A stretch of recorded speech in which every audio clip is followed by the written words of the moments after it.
to do. All right, are we ready? Well, good evening. I'd like to welcome everybody to this meeting, the Lakota Board of Education. Ms. Logan, could you please call roll? Mrs. Casper. Here. Mrs. O'Connor. Here. Mr. Parnell. Here. Mrs. Schaefer. Here. Mr. Lovell. Here. Do I have a motion to approve the agenda? I'll move. Second. Ms. Logan? Mrs. Casper. Yes. Mrs. O'Connor. Yes. Mr. Parnell. Yes. Mrs. Schaefer. Yes. Mr. Lovell. Yes. This brings us to our treasurer's recommendations. We have approval of the final certificate, the adoption of the final appropriations resolution for fiscal year 2020, approval of transfers and advances, and approval of the temporary fiscal year 21 appropriations. Do I have a motion to approve items A through D? So moved. I'll second. Discussion? So you have the items before you that are necessary to finalize fiscal year 20. So you have the amended certificate, which basically sets up the guardrails for how much we can spend, we can appropriate. So that's going to have your beginning cash balance and your revenues estimated for each fund. And then you're going to have the final appropriations where we ended up at the end of fiscal year 20, as well as transfers and advances that were necessary to finish out this year. You're going to see one thing that looks different on that list, and that's going to be an advance from the general fund, and it's at the very bottom of that sheet, and it says advance from general fund to ESSER CARES Fund. So we have tried to identify the expenditures that we believe are COVID related that would be allowable expenditures out of the CARES money. So we are advancing that to that fund. So that's something that's different on this sheet. The rest should look pretty typical. And then the final thing on your list to approve are temporary appropriations for fiscal year 21. We will finalize those in the month of September. And I hope by then we will know more about what our revenue stream will look like for fiscal year 21. Tomorrow is the end of the fiscal year, and we are not going to know about cuts for next year. So as soon as we know that, that will help us define what that looks like a little bit better. Those are the items that I have in front of you. I have also given you a report to kind of show you what we estimated in May and November for the forecast and where did we finish up. Total revenues overall, we were within 0.5% of what we predicted in May for revenues and 2.28% from November, but it's 0.4% if you factor in that state cut that we didn't know about in November. And then if you look at the expenditures, we were within 0.7% of expenditures, 0.4% that we predicted in November. And that's a combination of things. I know we've talked about what were the savings. You know, I've talked about we've tried to identify those costs that were COVID related and moved them to that CARES fund.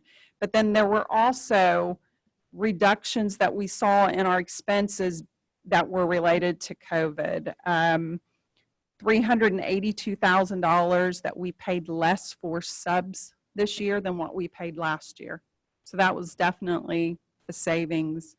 We also saw a savings with our SRO contract by $160,000 because once we shut down the buildings, we saw less of that.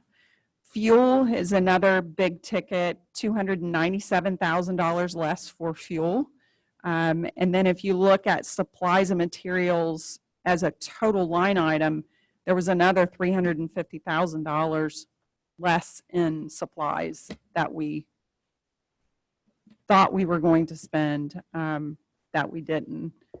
There were some things, though, that went up, that we were not, we were not counting on.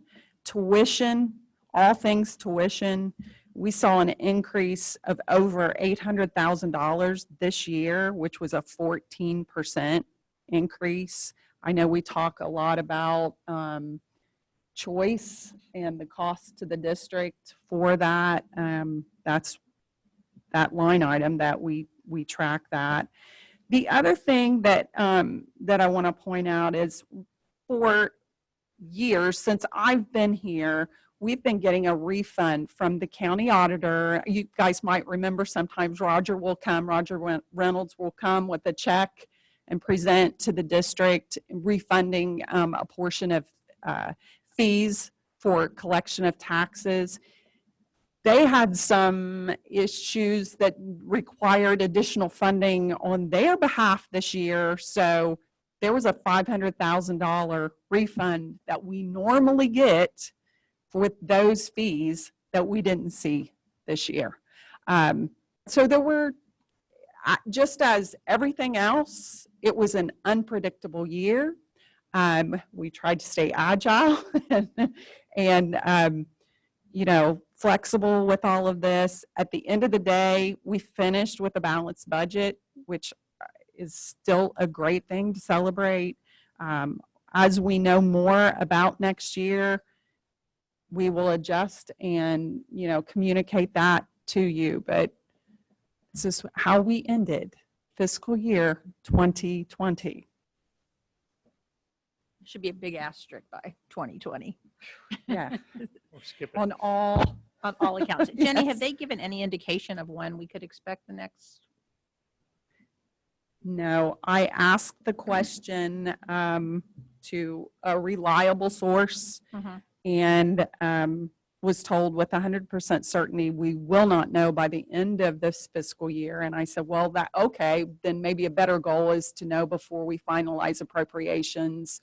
The response back was no guarantees. We hope by September we'll know, but so Thank you. that's all I have.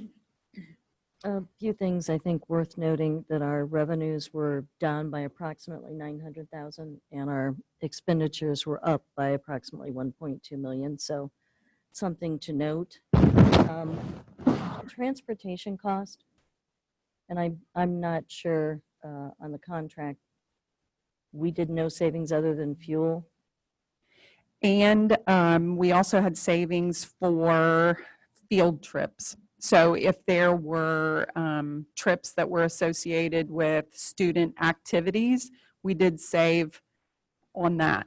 But the overall contract for transportation remained in place and we paid the total amount. And when do we renegotiate that contract again? I think we just did it. Yeah, what Yeah. did we I think do we have that 2 a years year or left. two ago? Yeah, We could ask Chris, but I think we just did that. I want to I say want a to say, year. yeah, I think I it was think we have last, I 2 think it was years last left. winter. Perhaps we should make sure we include pandemics in that.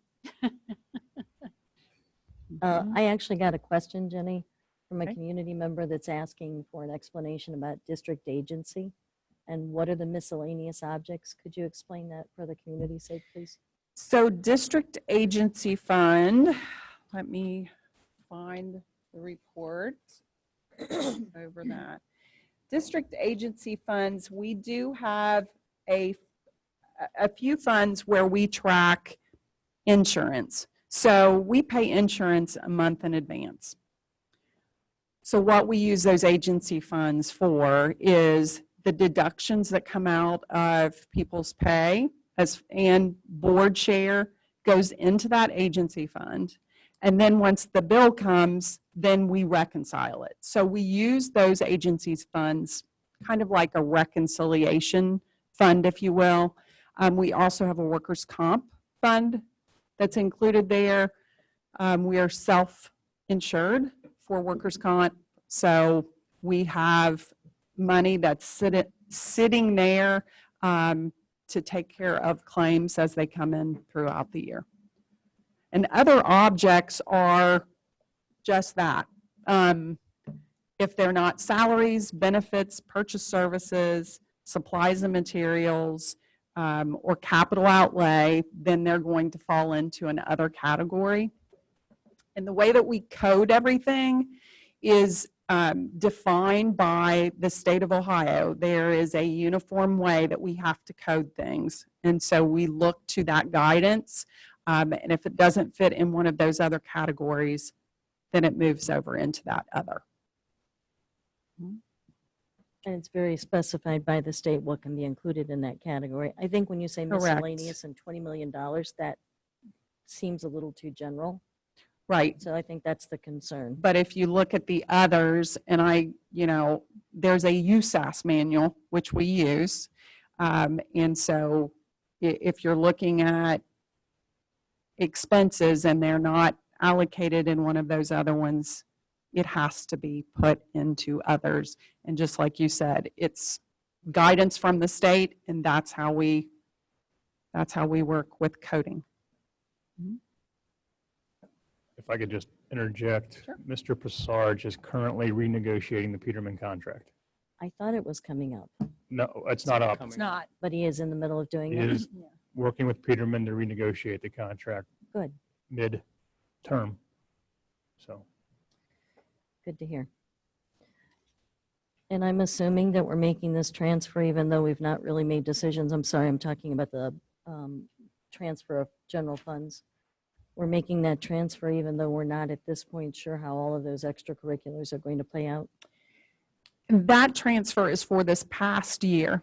Okay, So it's based on the way that we have done it in the past and what we were set to do for FY20. As we move into FY21 and we look at what does extracurriculars look like, and we've had a lot of those discussions, we'll look at it in a different way. But the transfers that are before you are for fiscal year 20 and the procedures we were working with there. so one of the questions that I've gotten was even though we shut everything down and those activities didn't take place, why are we going ahead and paying those supplementals and all that? And perhaps you could explain the timing on that?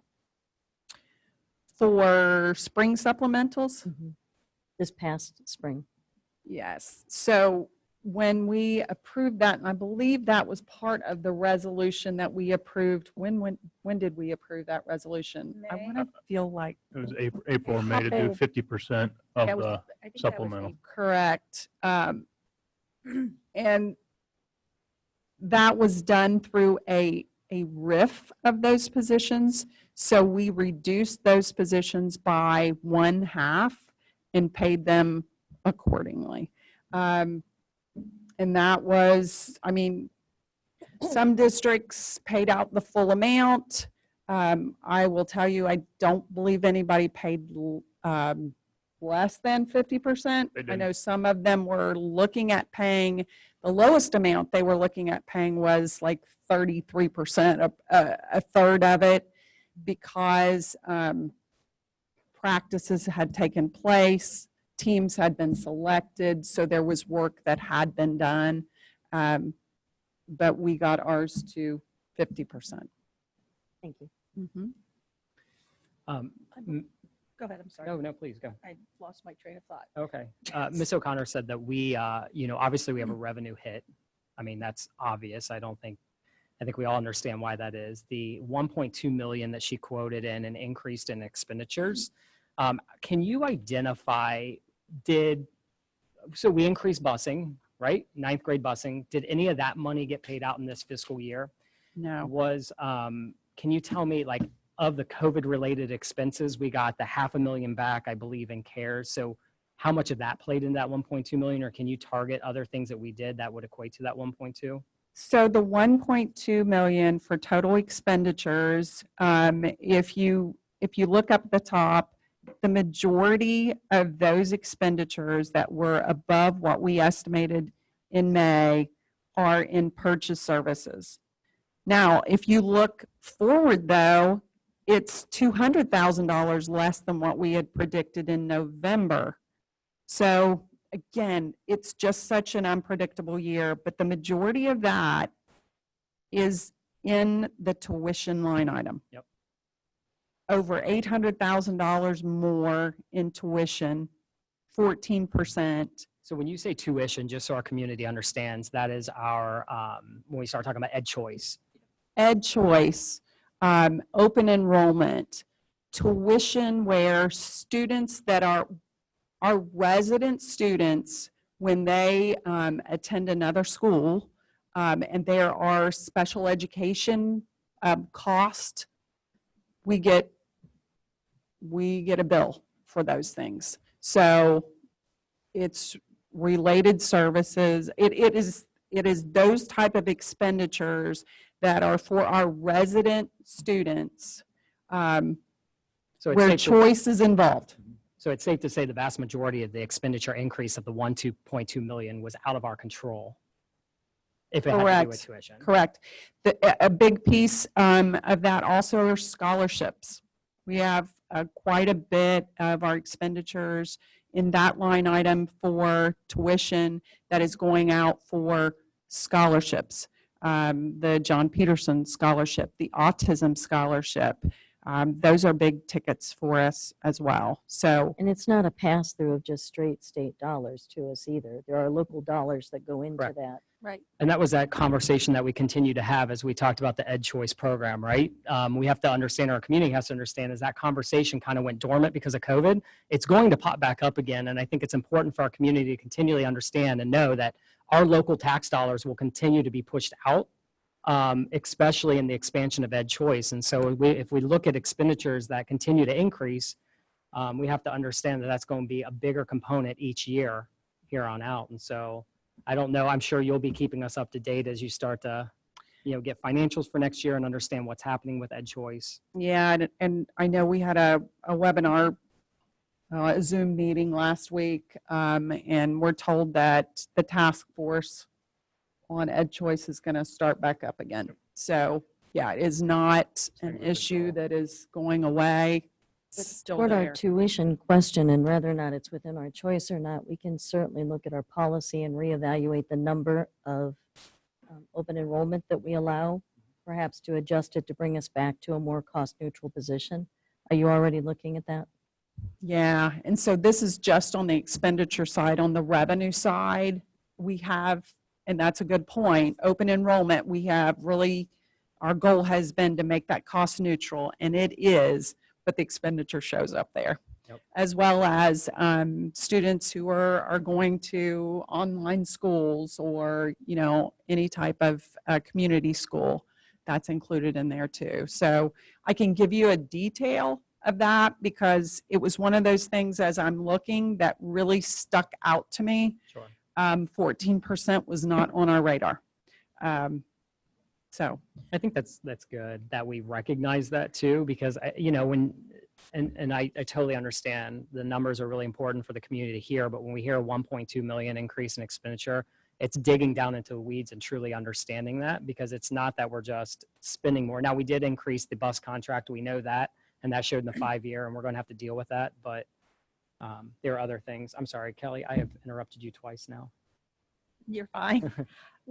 Jenny, where did the expenses come out of in our budget for the CCP classes, the kids that take the college classes that we pay for? that's also going to come in there. Okay, that's what I Yeah, thought. so that's a choice A as lot of well. that, yeah. So College Credit Plus is also included in that line item. Okay, Mhm. thank you.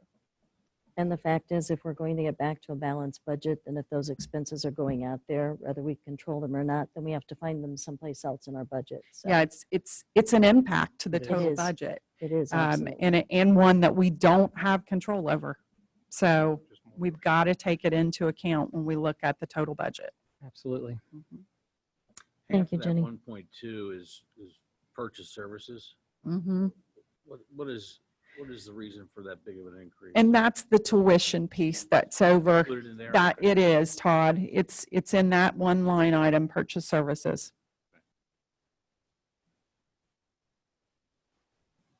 Were there any, because other in-purchase services as well was, is our preschool contract? Were there any increases there that was unexpected, or was that pretty straightforward with the contract? No, it was what we had predicted.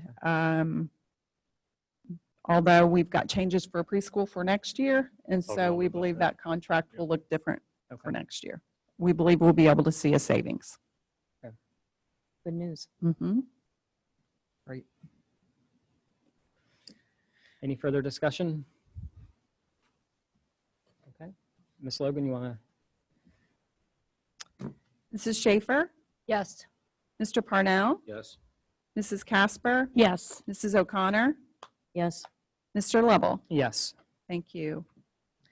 This brings us to the work session portion of our meeting, and I'll pass it over to Mr. Miller for the plans for the fall of 2020. Thank you, Mr. Lovell. What's up? There we go. A couple things as we get started about the rollout plan for this fall. I have a disclaimer. Anything I say can change tomorrow, maybe even tonight. Governor DeWine is supposed to announce his school reopening guidance or requirements or mandates this Thursday now. I believe it's this Thursday. He just announced that today. So it is likely that we will have to adjust this plan maybe 2 or 3 or 4 times before school starts, which is in 45 days from today.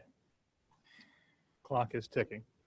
I do also want you to know that we anticipate the governor and the state and the health department coming out with some guidelines that they're going to use a color system based on counties and not by the whole state, which could also impact schools in Butler County and maybe not so much across the state of Ohio or maybe more. But I just would encourage you to follow the news, follow along, and just be flexible as we figure out the plans moving forward. I thought it was interesting. I had a Zoom call earlier this week with 12 of my colleagues in the AASA National Superintendent Organization. All 12 of them from across the country already had their guidance from their governor, and all of them start after we do. So I just thought that was interesting. So with that, let me talk a little bit about where we are today. As a reminder, some of these slides are going to be the same. Our focus is still on our mission. I'm not going to read it. You can see it there. Backed up by our vision of being personalized, future-ready, fiscally responsible, and being in this together. As you know, we've got feedback from our parents and our students and our staff for that matter. This slide represents coming back, whether or not there would be a vaccine. I'm going to talk a little bit about this a little bit more in terms of some of the slides I have coming up, but I think these numbers are going to change based once our families realize what our options are going to be for the fall. Again, more with the feedback on it through Thought Exchange. We had almost 5,000 participants, which is huge. And the top rated responses was consistency with remote learning among classes and grades, transparency about communication and illnesses. We're working on that with the health department on that. Advanced notice in case we have to change and they need childcare arrangements to be made. So I'll give you an example of that. When we did the remote learning, in the spring, we budgeted some time in there for PD for our staff, but also gave our parents a little bit of time to figure out what they were going to do as we shut down in the spring. If we go through the plan, and our plan is to bring kids back full-time K-12, which is considered Plan A, but if we do have to rotate or shift from A to B and C, and you're going to see that in a minute, then we would give our teachers and our community a couple days of wiggle room in there to make arrangements should that have to happen.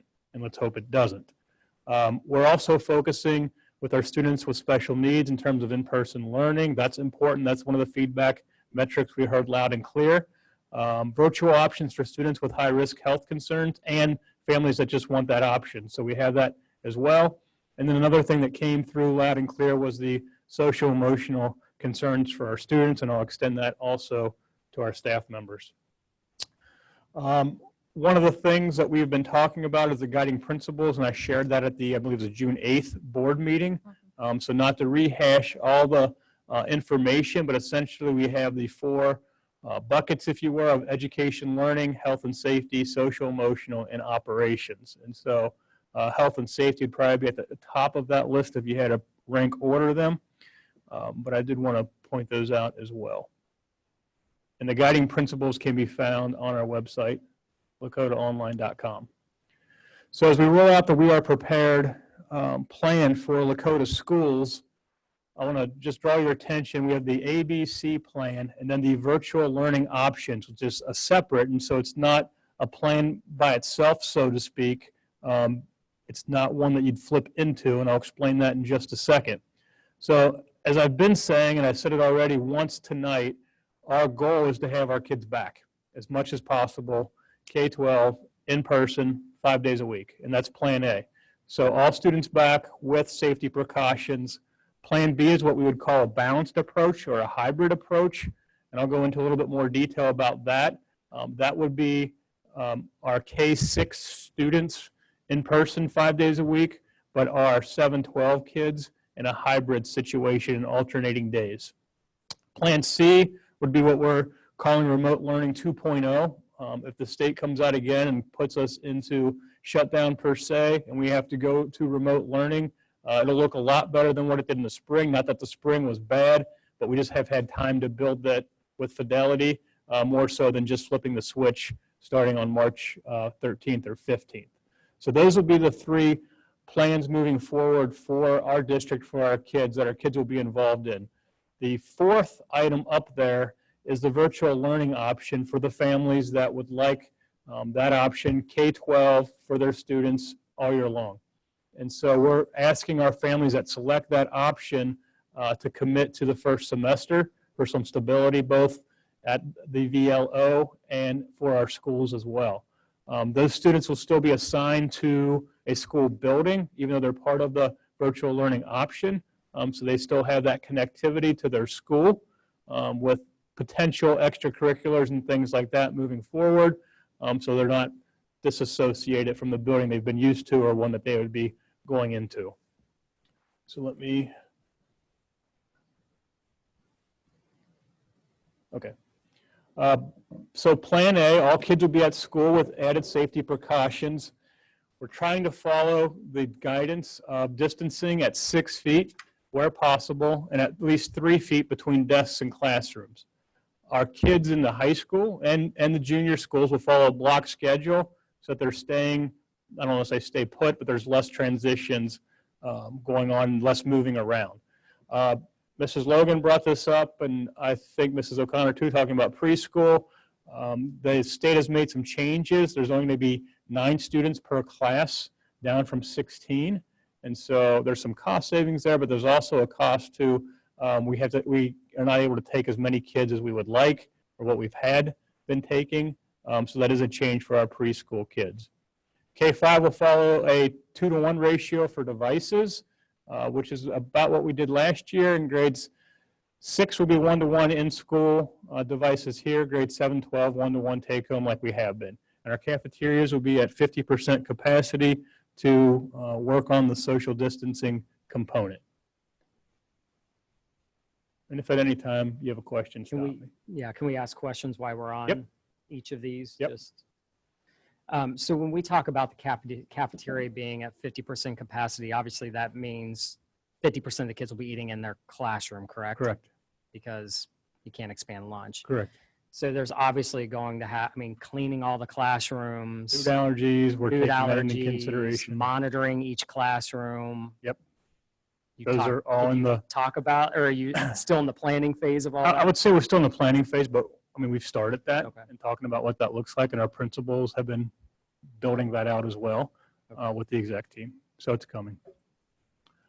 Busing would Matt? continue in a regular schedule with 2, Matt? I'm sorry.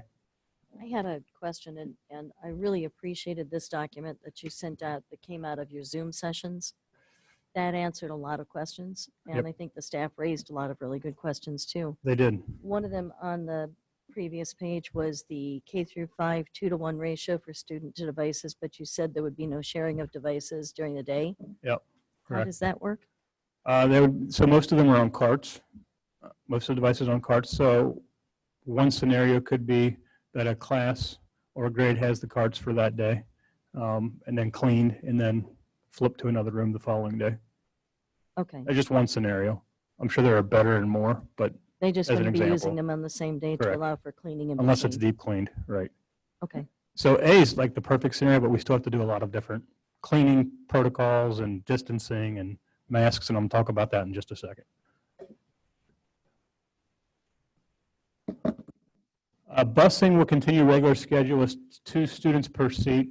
I need to let everybody know too that after guidance today from the UC Health infectious disease person, expert, and with our 3 regional health commissioners, we're going to need to do masks for our students as well, as much as possible when they're in spaces less than 6 feet apart. So that would be a bus. That was a big focus point from the health experts about that. So to be able to get 2 students on a bus, they're going to need to be wearing their masks as much as possible. I know that might be difficult for some of our younger kids, so we'll start to talk about what that looks like. And again, that can change 10 times before we start school.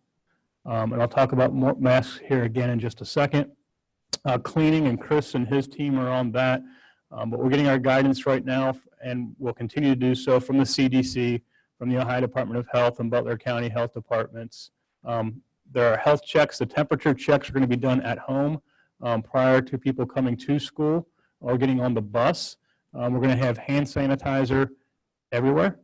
And we had a conversation too with the infectious disease expert talking about what type of cleaning products we should be using at school, which are the most effective, which ones have the wait time the longest, and that was backed up by hand sanitizer. You gonna say something? Looked like you were gonna say something. And also classrooms will be equipped with cleaning supplies, and that's something we'll have to work on with our staff as well. I've already talked about staff will need to wear masks and coverings to maintain 6 feet of distance from others. And also our students will, unless they're 6 feet apart, with mask breaks given during the day. So if they can be 6 feet apart, they don't need to wear the mask. If they can't be 6 feet apart, they'll need to wear the mask. And that's, again, based on the health professional guidance that we received as late as today. And it's a little bit of a shift from what guidance we were receiving earlier. And then, as with all the plans, we need to be prepared to move to B or C if necessary. The other thing I'll say to this group and to our community is we could go from plan A to plan C and skip B. But those decisions will be made probably at the state level or with the county health department.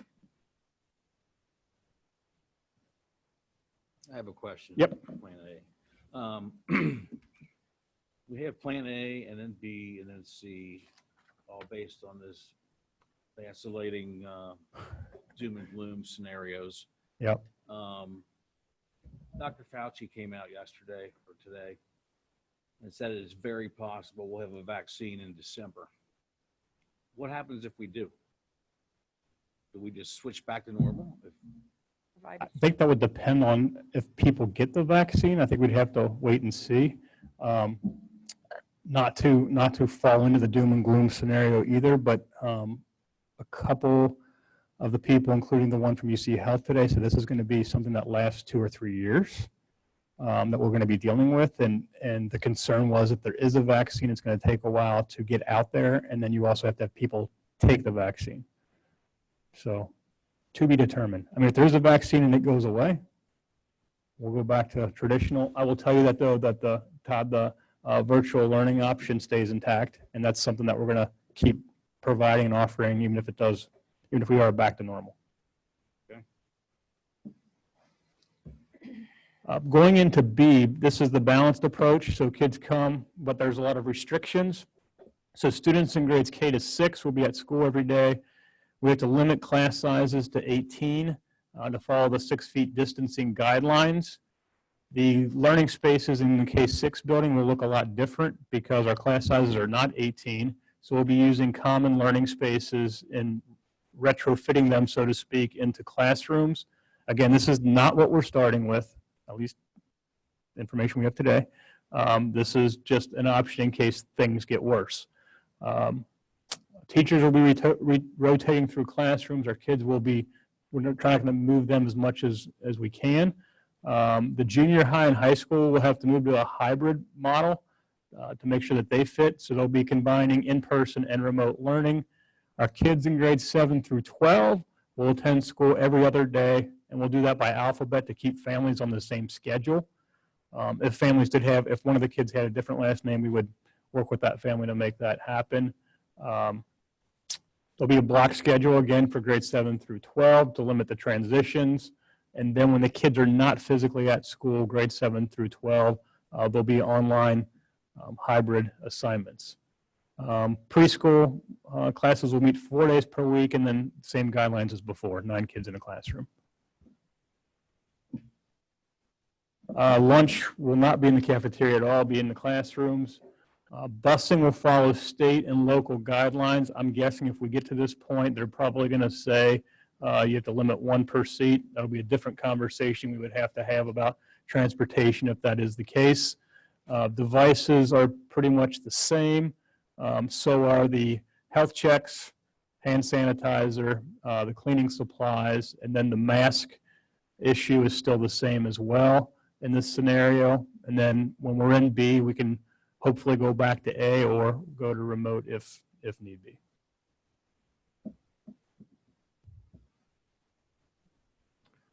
C is the remote learning 2.0.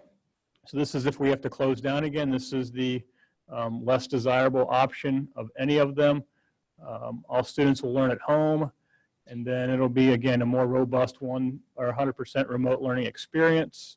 We're going to focus on our kids with disabilities more so than what we did in the spring, and shift to A and B. I don't think I have to say too much about this because we all lived it for essentially 3 months, 2.5 months. The virtual learning option is a 100% online option for our families. Mr. Coney is going to do 3 informational Zoom sessions. The first one is July 2nd at 9 a.m. The other 2 are July 7th and 15th, 8th and 15th, July 8th and 15th at 7 p.m. Via Zoom for our families to go into more detail about what the Lakota virtual learning option is. So the priority would be those that have high risk health conditions. And again, we're asking our families to commit to a full first semester if they do pick this option. The benefit of this is that you're still a Lakota student. It's provided by our Lakota teachers with our curriculum, and you're still tied to a school. And you get a Lakota diploma. Sounds like this could be a potential option too, as we look at increasing possible open enrollment scenarios for tuition, like we had talked about earlier, having a virtual learning option. Correct. So our next steps are still to follow the guidance from ODE, ODH, OSHA, and the Butler County Health Department, and also our state governor. We've been having weekly principal meetings. We're on Zoom still all the time, talking about what the rollout looks like, talking to our peer districts. We're building out with the curriculum team of teachers that are working on the virtual option now. We're still doing that in conjunction with Hilliard to share some of the costs that are tied to that. We do have some work to do there, but it's in process and we'll be ready. Pushing out communication as much as we can. The best place to go for the latest updated information is lakotaonline.com/weareprepared, or just go to our website and you can find the link there.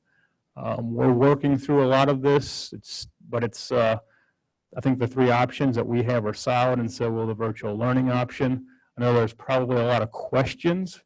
Make sure that there's not. Yep. I have another question. Yep. What is your drop dead date to decide this is how we're going? So I'm saying today we're option A or plan A, and I'm sticking with that until somebody tells me otherwise. And so I think to move, if we had to move to remote, I don't want to say it's it's easier, but we've done that before and we wouldn't need as much time. If we go into the hybrid model, we would probably need a couple weeks. So let's say, I'm not trying to dodge it, Todd. I'm just saying, let's say hopefully we know for sure August 1st. Feels right. That's 2 weeks essentially before school starts. Almost 2 weeks. So the plan is we're going with option A unless something drastic changes. Correct. Unless we get Or somebody different tells us, guidance. basically. Somebody I mean, tells us. you're basically saying the only reason we would move up A is if we were required to by an external force. And the external force would be the governor, would be the Ohio Department of Health, or would be the Butler County Health Department saying you need to do something different.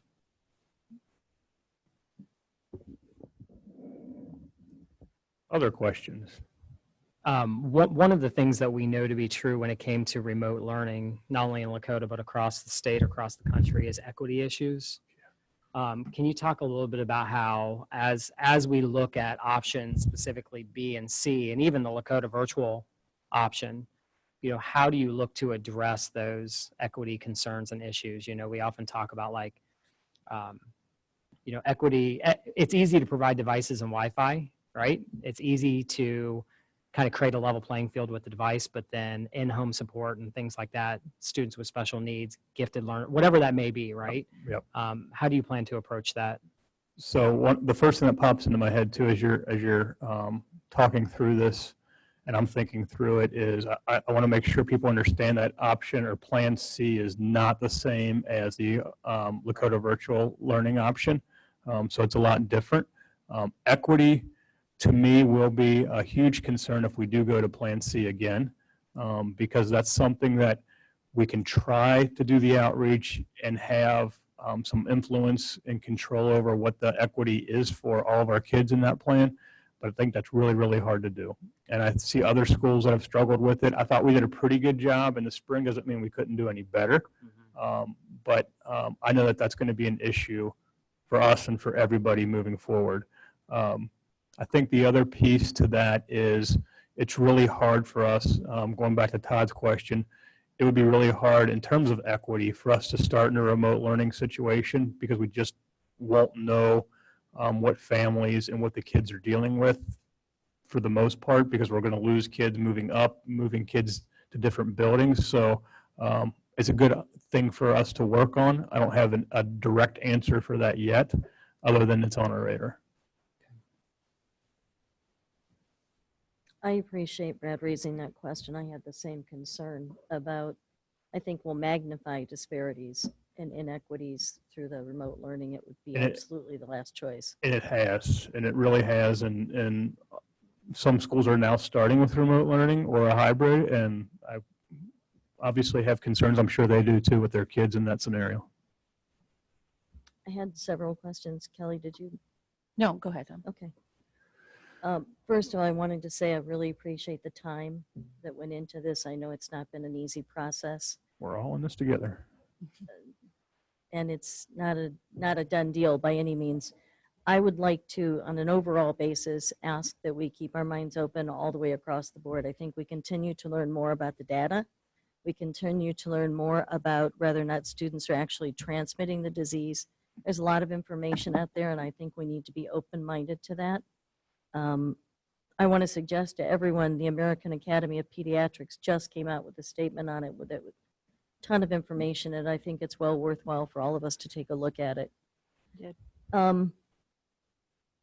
How much input did our staff have into this plan? I'm not really positive about who was involved in the planning process. So our overall staff, were they involved in the development? I mean, I'll answer it this way. The feedback that we got because of the 2 Zoom calls and other feedback that we received via email was helpful. That you'd mentioned, you referenced before the questions that they asked. So that gave us some things to think about. One big example would be, what does some of the co-curriculars look like for our kids after school?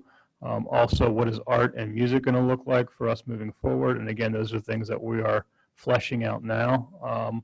The music teachers have sent me lots of information about what other schools are doing, and there's a lot of components to that. For example, vocal and choirs and the transmission rates of those. So Those are all things that we're trying to build out in our plans. So, I mean, the feedback has been really good, really strong from our staff, and I think they just want to get back to normal as much as they can. There are some that have concerns or questions about health, and I've encouraged them to work with our HR department and figure out people's comfort level moving forward. So, Go ahead, Kelly. because it's in line with your question, do you mind? The Zoom, how many teachers or staff were on those Zoom calls? So we could take 300 at the time, and I did 2 of them, and both of them hit 300. And I had a few teachers who were able to FaceTime with their friends who were on the Zoom if they couldn't get in. Okay. So we are going to keep doing those.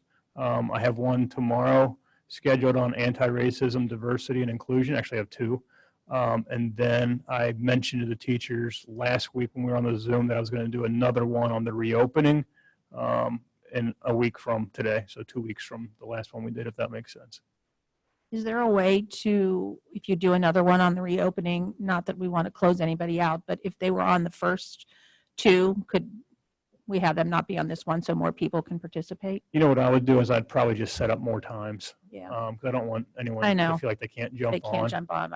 And People that miss out. yeah, and so that day I had other Zooms because I thought about adding a third that night, but we didn't. But we might again, or I might in a week from now.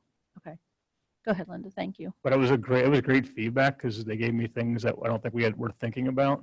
And you know, people had pros and cons to each thing, so it's good. Another staff question, it was part of this, or perhaps it was just something that we talked about, but testing for staff, does our insurance cover that for them? And if not, have we communicated some of the free options that are out there for testing? I can understand why they would want to know where their status is. I think all testing for that is free, isn't it? It is free. So Medical Mutual, which is our healthcare provider, has communicated that with us, as well as I know that Rob Kramer has sent emails out to staff if they have any concerns, any questions regarding this, if they feel uneasy or whatever, to please reach out. I know he's been having Zoom calls one after another with staff members who've been reaching out. But yes, I believe all of the insurance companies have been picking that up, and it's one of those things that's free now. But what I I don't thought, too. believe we've put anything like on our website. Maybe it's something we could put there for testing sites Well, they have those pop-ups on done. ours. Yeah. Just think toward those are helping to free. facilitate that. So in federal law with special education, they talk about least restrictive environment, and that's where my head goes toward these different plans. I really appreciate I would like to see students not needing to wear masks. I feel pretty strongly that that's going to be a disaster for classroom management, for teachers to have to handle that, especially with our younger children. So I'm hoping that there's an open mind on that. We're looking at, I was surprised to see the state of Iowa is just reopening their schools normally without any kind of changes, which was surprising. Denmark, England, they both sent kids back to school without an increase in cases. So again, I hope that we're staying open-minded with what's happening. 45 days in the middle of this pandemic seems to be, it could be 180 degrees out from where we are right now. I know. Seriously, it's a little crazy. I have always said that I'm okay with midstream or mid-year changes. I mean, just because we start one way doesn't mean we're going to end one way. So Well, I think we'll learn things along the way as we open, and, you know, it may not be as hard as we think, you know, with kids maybe taking masks on, or it might be harder than we think. I think we've proven we pivot very well. So hopefully we can make some adjustments if we need to. I would hope. I think pivot's going to be the key word. and we might, and ping pong might be the keyword. Might go back and forth. Absolutely. And I hope that in our process, we're advocating for that least restrictive environment for our kids. I'm advocating first and foremost to get our kids back full-time K-12. That's, to me, and keeping people safe as possible.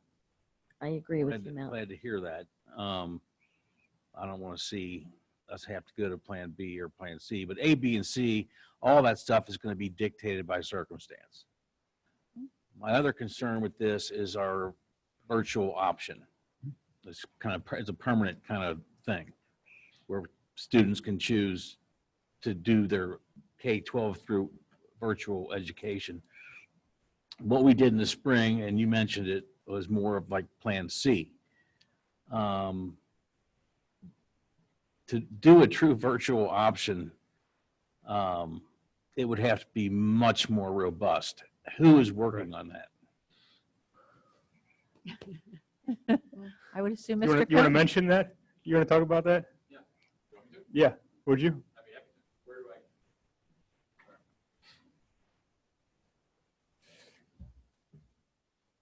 For those watching, Mr. Coney, our Director of Curriculum, is in the back. Getting a You just want to microphone. stand like here so people Yeah, can up see here. you, or here, or in the Sure, middle? you just point me where to be. So yeah, Mr. Cornell, Adam- that's Adam will tell you where to be. this way, here, seriously? In the middle. There you go. That's exactly our concern. So we've got, if you compare with what the spring was in remote learning to what the virtual learning option would be, they're really kind of apples and oranges. So the team that we've got working on this, we've got dozens of teachers who are building out what we're calling model courses. The great part about this is it serves students who are learning virtually next year, but it's also our best teachers developing our best content in case we have to go to remote learning and in case any students have to take quarantine time out of class, or if they're sick, we have our best lessons and our best material and curriculum being curated. So the virtual learning option will go into much more detail in our parent information sessions, but our idea is that it has to be student facing. It has to support our parents a lot more than anything we've done in the past. There's a little bit of a learning partnership that goes on there with our youngest learners working with our teachers at school, but it really doesn't look much like remote learning. It's much more student directed and self-guided and student facing, more so than parents trying to make it up along the way, a lot of what we had to do this spring. Okay. Have you talked to outside people? Like, you know, I look at a lot of these private colleges, University of Phoenix kind of places that that's what they do is virtual learning, and the delivery system is very important. Absolutely. Melding that with the curriculum. Have you talked to any systems administrators in that realm? We have. Okay. Mr. Miller mentioned Hilliard Schools, who we've been collaborating with. They've had an online academy for the past, I think, 15 or 17 years, all been 7th through 12th grade. K-6 has been a tougher challenge, so we've worked a lot with them over the past couple of months to plan this out. We've also looked at some of our own options that we've got. We've collaborated with other school districts. I've got a meeting set up this week with a large school district in Texas who's looking at doing this at the same time period. So we've done a lot of those. If you have other suggestions or ideas, please pass them on. Thank you.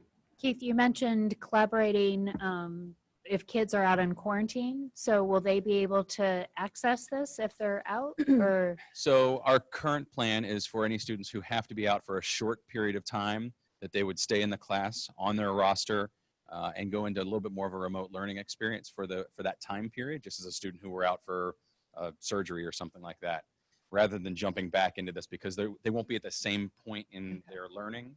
So, but the nice thing is all the resources we've built will make it easier for us to be able to, for those individual students to jump into a remote learning experience and support those teachers who are building that out also. Okay. So, sorry, go ahead. So Joelle. teachers can access this library. So Absolutely. our typical teachers will have access to this library of resources to Absolutely. use in their regular classroom. So the virtual learning track is a separate track. Correct. Different teachers, different curriculum.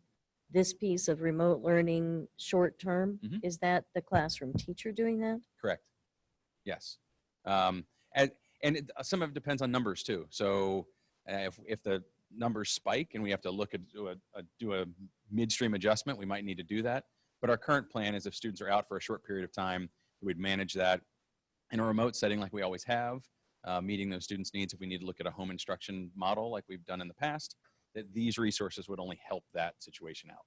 but they are two separate models. So there is the virtual learning option that is here, and then us managing the needs of our students who are typically enrolled in school. So it's possible that a classroom teacher may have the typical classroom, plus be also connecting or guiding learning for a A student that's student out. or two who are out, correct. Okay. And if that becomes overwhelming or a greater challenge, we adjust and put more resources in there. It's just Okay. a challenge because of the pace of the learning for both of those, Right. to have students bouncing in and out of Sure. the virtual learning. I can see the logic to doing it that way. I think it might be a little challenging for a teacher, but And that's a lot of the to be doing feedback I'm both. sure you heard on the Zoom calls also, was that I couldn't get in. oh, packed house. I blocked it. We The left it- teachers we told left us it for that, the and we heard that staff. loud and clear, that teaching in person to our students and teaching remotely is a huge challenge, and we can't expect them to be able to do that. If we can meet students' needs for a short period of time, we'd like to try and be able to do that and support them along the way. Thank you. Anything else? You wanna sing? No silence. Thanks. I have some further questions on the specific plans. Go ahead. Okay. 50% of the cafeteria? Yep. How is it determined who gets to go to the cafeteria and We'll who have, doesn't? we'll have the principals work with us on who gets priority for that. Would it be The rotations or? reason it's 50% is just spacing. That's all it comes Right. down to. So that's why. And that would be a way to deal, I think somebody brought up the issue of classroom allergies. Mhm. Be a way to deal with that. Correct. And the So it'll be up to access the principal. space too. Okay. I'm sure it'll be a question out there about people wearing masks, students wearing masks that have medical issues that are Excuse- unable to wear them. So, If they have a medical issue, we'll excuse that. That's the easy thing to do. And we should. Talking to the infectious control expert today, she mentioned no one has come to UC Health because they were having a mask issue, unless they already had an asthma or something underlying like what you had said. So that's why it's her recommendation. She said 2 people wearing a mask next to each other, if one of them has it, the chances of passing it are less than 1%. okay. More a comment, but kids that are dealing with attention issues, some of those kind of pieces in 712, and looking at how are they going to deal with those block days? Will they have extra classroom support? Block days may be hard for some of our students. Yeah, I mean, if they need support, we'll get it for them. I mean, we can rotate and do that if need be, but it hasn't been a concern yet. But I get your question in terms of we're going to be doing block days for a while, so Yeah. it's a concern. On Plan B, some of our classes are AP classes, some of those with smaller enrollment. A lot of those are project-based. How's that going to work? Any thoughts on that? Yeah, thoughts on that? Sorry, I should have asked it while he was up here. No, it's okay. AP classes, high school, smart, project-based. Right. So we'll be working with the teachers. They currently have those on block days currently. So we're working with them on planning those models out. Okay, so it's on the radar. Yes. Finally, I think I would just like to ask, there are going to be a lot of questions about this. Do we have an avenue for a Q&A? Have we set something like that up so parents can get those questions and kids can get their questions answered? Yeah, we can set that up through our normal channels through the website and pushing things out and getting feedback. I'm also going to do, and I mentioned this the other day, more Facebook Live interaction too for our parents moving forward. So we'll get those scheduled as well. I think that's a great idea. You had what? You had almost 400 people on your Facebook Yeah, Live the other night? 450. Yeah. And just, shout out and appreciation to you. We had a ton of families on there and you tackle every single question. So to our community that maybe feels a little disconnected or not what's going on, if they have the ability to get on Facebook Live and do your coffee chats or do whatever, I mean, they can ask any question. And I mean, I think you were pretty much 90%. You hit every question, but Tried. it was Even the great. chicken nugget question. Even Oh, that was awesome. that was great. And my daughter would agree. That was a great question. Chicken Nugget Tuesday has to stick no matter what, Even through a pandemic? even through a Even through a pandemic. pandemic. You have to have consistency. Well, and I think that's a great point, actually, through this entire thing, as normal of a day as we can give students. Absolutely. I mean, none of us could have fathomed this, Right. 6 months ago or whatever it is now. And so we know it's not perfect, but we're trying to get our kids back into a regular routine as much as possible. That's the goal. Well, I don't think And our staff. kids ever thought they would appreciate going to school as much as they will. Exactly. So who would have thought? Right. And the other thing I'll say too is our kids will take, their cues from us, the adults. And so no matter what you feel about how the plan looks or mask or no mask, I mean, if we keep thinking about it in terms of the positivity and that, this too shall pass, hopefully, then I think our kids will benefit from that as well.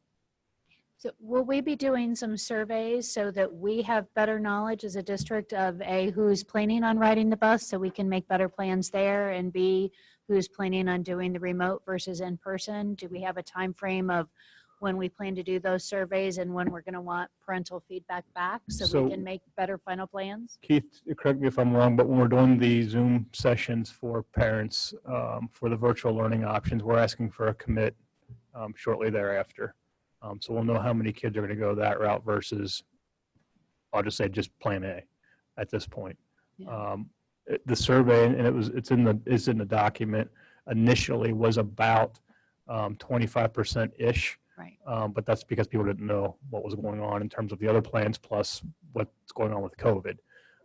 So yeah, we'll get that'll be part of it as well. Yeah, because there were only, I think, 6% that were definitive. And I know for classroom, as you're doing planning for staffing, Right. that's going to be important to know where people need to shift and be as far as classroom management. Are And- we and- asking July, I think, is July 10th our deadline for signing up for virtual? Virtual. 20th. 20th, Last July session's the 20th. 15th, so that makes sense. So by the 20th, we will know who's wants to do virtual. And then we'll assume the rest are just coming back. Right. What about, have we asked for, again, transportation purposes, parents, okay, we're coming back full time, wearing a mask, whatever, but maybe they're not comfortable on the bus and they want to drive their kid. Do we have We've gotten our transportation forms already. you have? Yeah, it came in the mail. The school sent them out, and so we're supposed to have those back. I don't know the deadline. but Okay, so there is. You can just mark on there that you're going to be parent pickup, and that's how the school knows. Okay. Mhm. So based on, and this is probably a question for both of you though, but based on Plan A and the bus setup like it is, are we anticipating any additional staffing cost or any additional need for busing that we didn't anticipate before? Are there changes in our cost that we need to be aware of? I would have significant concern if we go to Plan B, and it's one kid per seat, or or if the state just comes out and says it's only going to be one student per seat, we would have to have a conversation about what that looks like for transportation for our kids. That would be a huge concern of mine. I don't think there's a cost associated to it other than, It'd be more routes. right, but I don't even know if we can pull that off, quite honestly. Correct. Getting so- the In the extra timing. buses Right. and the extra drivers, I think we'd have to look at. Feasibility. The concern I have on additional staffing would be, quite honestly, and just transparently, I'm concerned about some of our staff members getting sick and missing school time. So there'd be some, obviously some costs with subs or insurance costs and things like that. That's probably, in my mind, what the biggest piece would be, staffing wise. I'm worried about availability and willingness of subs to come into the building. Like, Well, yes, and then, some districts around us have started to go hybrid and they're laying people off already. I was gonna So say there's that's part of the equation as well. a lot of people getting laid off. But if we're in Plan A, that's not really a option for us or a You know, if it concern. was two working parents, Plan B is hard to wrap my mind around. I think that would be a very difficult piece to schedule for absolutely. families. I really think that would be hard. That's what Cincinnati Public decided this afternoon. That's going to be so tough for them. I There are so think many so too. there's so many variables. I mean, childcare centers aren't even open to full capacity at this point. Right. We still have some remote working that's happening, but a lot of people are going back to work. I know folks that are just in my neighborhood and they don't know what they're doing because of childcare, Right. because their centers reduce capacity and they don't have anywhere to put their children. So I think starting back with Plan A is the right thing to I do, not only agree. for our families, but for consistency for the children. I read the article by the Academy or the American did Academy of too. Pediatrics. And I think being able to pivot when we need to pivot and do what we need to do based on whoever may be telling us is the right thing. And so I don't know. There are so many variables right now to everything that's going on that I think that our community just has to understand. And we all get them. We get the emails. People want us to do, it's literally the extreme over here or the extreme over here, right? And, the standard response is that there are many things that are out of our control. And so we're doing the best that we can with the guidelines that we're given. We still haven't gotten mandates from our governor. We're supposed to have gotten those 2 weeks ago. It's still being pushed. It's supposed to be this Thursday, and I'm sure there's a reason for that. But to your point, there's 45 days till school starts. And so the rubber is meeting the road about a month ago. And so things have got to move. And so I personally fully support getting our kids back in the best that we can with the guidelines that we have. But I think our community just has to understand that there are so many variables and so many things out there that are out of our control, and we're just doing the best that we can. And we want our kids back as much as possible. Absolutely. So that's full-time K-12. We also know mom and dad have to get back to work. And so that's part of the equation as well. So Well, and I've also seen some feedback that it's challenging that we're asking, not only our families to look at these different options, but staff to be prepared for A, B, or C. But unfortunately, it is the reality of where we are. It's better to plan for A, but be prepared for B and C, because it is the reality of where we're living, where we might have to pivot should things. So I'm glad we're hoping for A and doing everything we can to push for A and keep people as healthy as we can so we can stay in A, but being goal. prepared for B and C should that become what we have And to I do. think for our community to understand that option A is probably the most expensive option to go with. I mean, realistically, if you're talking about doing a blended like some Yep. other districts are doing and reducing staff, doing whatever because you just don't need the manpower, right. and talking about the restrictions with COVID and cleaning and everything like that, that's the reality. So getting kids back into school at this point with extra precautions and guidelines is going to cost money. And I think, go ahead, Julie.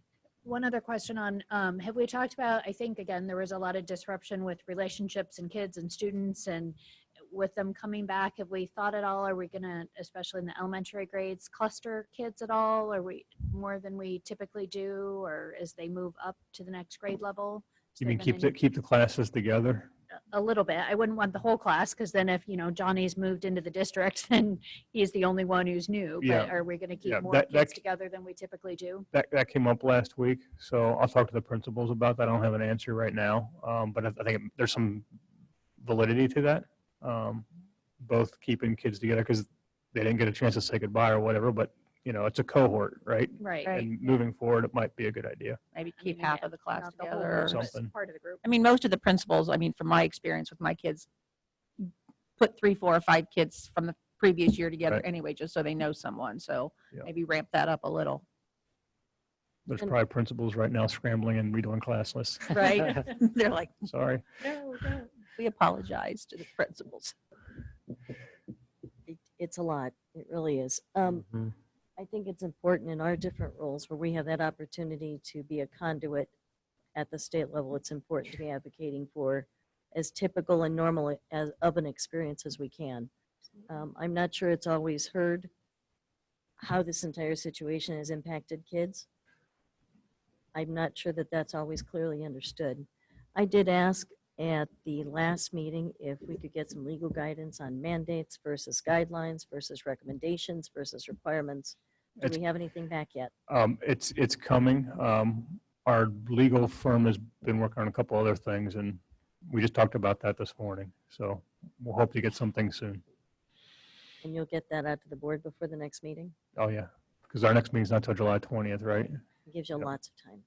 Yes. But We should have I'm the very guidance from interested the in it. state before.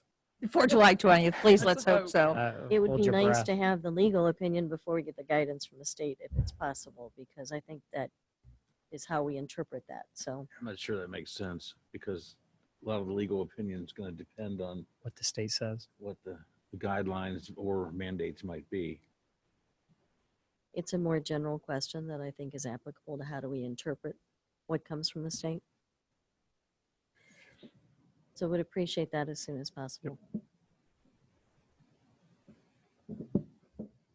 I'd have to imagine, yes to that, I think we do need a legal opinion, but I have to imagine if we take state or federal money, we got to do what they say. It's got to be a standard thing, right? Or we have to give the money back, which is almost $50 million. But we can get a statement from legal. Yep. I would say yes. I mean, I know on the federal dollars especially, which is about $6 million.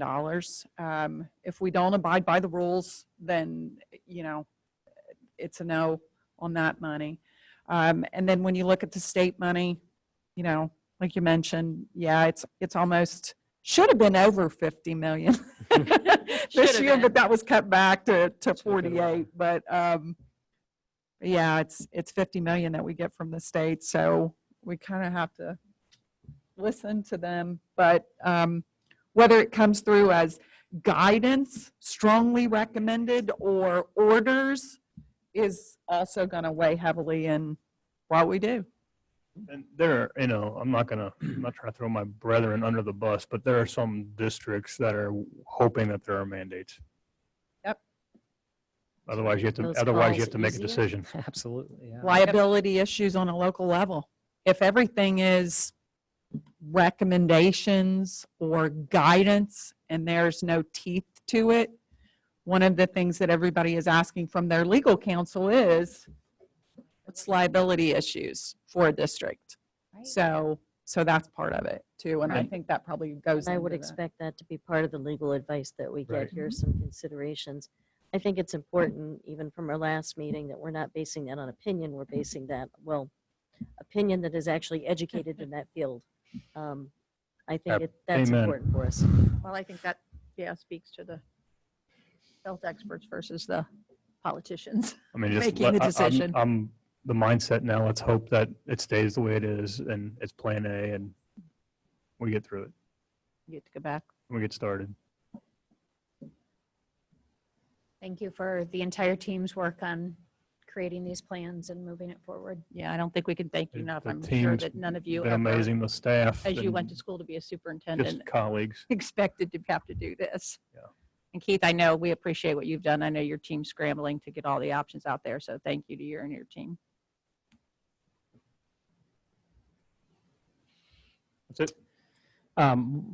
I think this probably, because we're talking about plans for fall, probably is a great discussion for us to have right now before we move on to public comment. But if we are moving with option A and we're talking about bringing our staff and students back, we should be bringing our public back into our meetings. And so I'd probably make the recommendation that that occur in August, since July, I mean, July is July, we have one meeting. So Right. maybe finish out July in this format, and then starting in August at our first meeting, we'll be back here at Plains with an audience and with the guidelines that whoever tells us what our guidelines should be will be. Make the determination of masks. Work for I everybody? think that's a good idea. Okay, I would have advocated for coming back in July with the public here, but I'll okay, go with the will of the board. okay.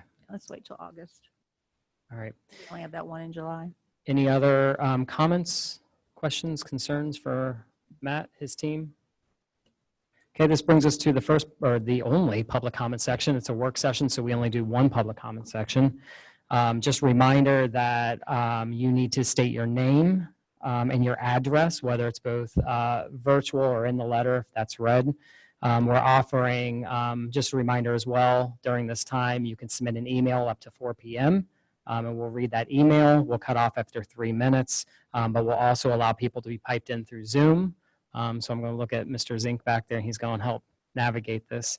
So first off, Ms. Logan, do we have any emails that were submitted? There were no emails submitted for public comment. And before we go there, I know that Adam has said we have several questions that have been typed in. Okay, And as I've looked at them, there are anonymous questions. Okay. And so I'm encouraging people, if you have a question, raise your hand so Right. that you can speak during public comment.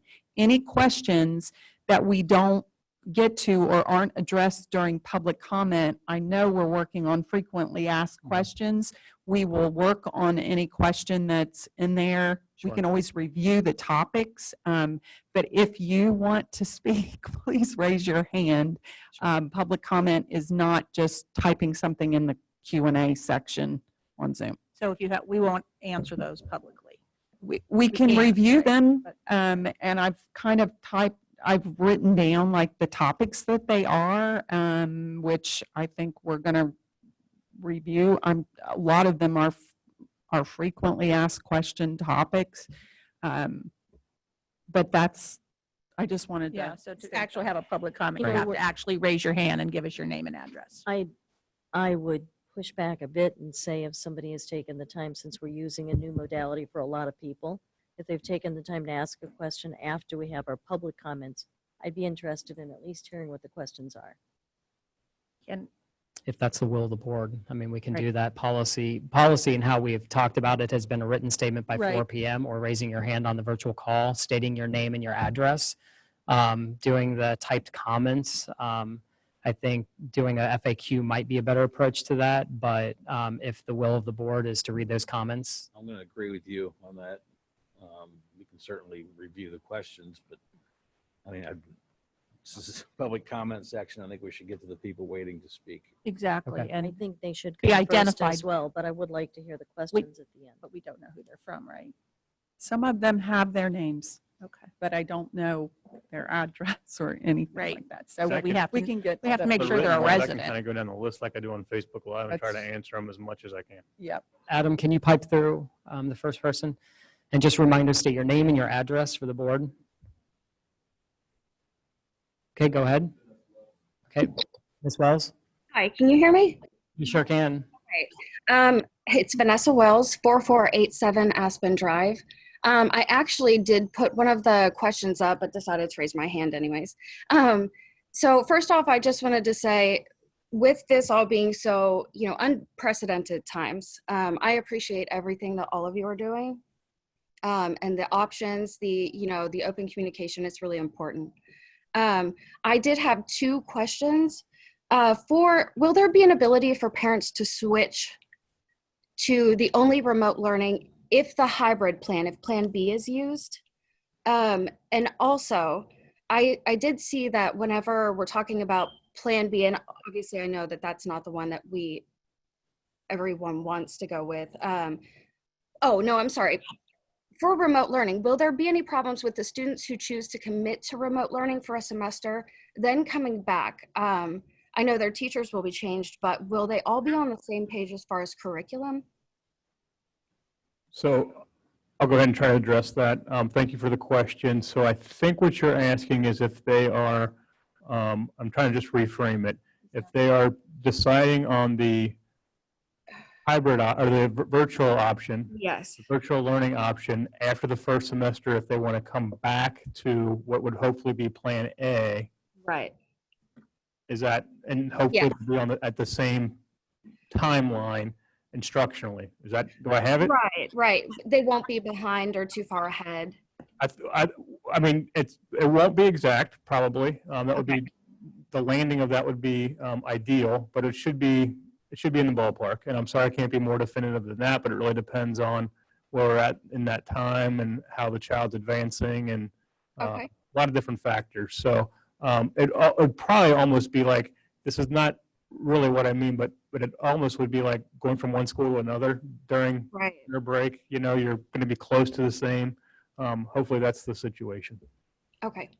And the first question, I'm not sure I worded it correctly. I know a lot of parents, they're not really, the ones that I've spoken to anyways, they really don't want the hybrid plan. So if the hybrid plan is something that we have to use, is there going to be an option then to possibly do either the remote or the hybrid? Do you see what I'm saying? If that makes sense. I would say it would be a decision we would have to make at the time, but I think it would be more of you'd go from Plan B, which would be the hybrid, to the virtual learning option. Is that what Yeah, you're asking? okay, yes. Yeah, Okay, I think we'd have to take a look at that. I mean, it makes some sense in some ways. So yeah, we'd have to consider that, but I'm not opposed. okay. Well, thank you. I appreciate it. Thank you. Thanks for your questions. Yeah. And Mr. Miller, just a reminder, we'll answer all the questions at the end. Sorry. So we can get through them. No worries, no worries. You're about to throw It just off keeps second. things flowing. So I'll write down the questions and then we can attack them as My needed. apologies. Hey, you're fine. All right, Mr. Zink.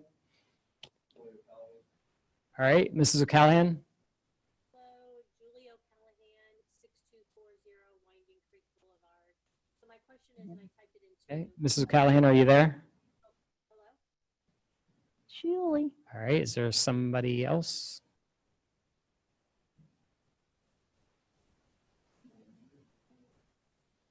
Maybe come back to her. Okay. Okay, Antoinette?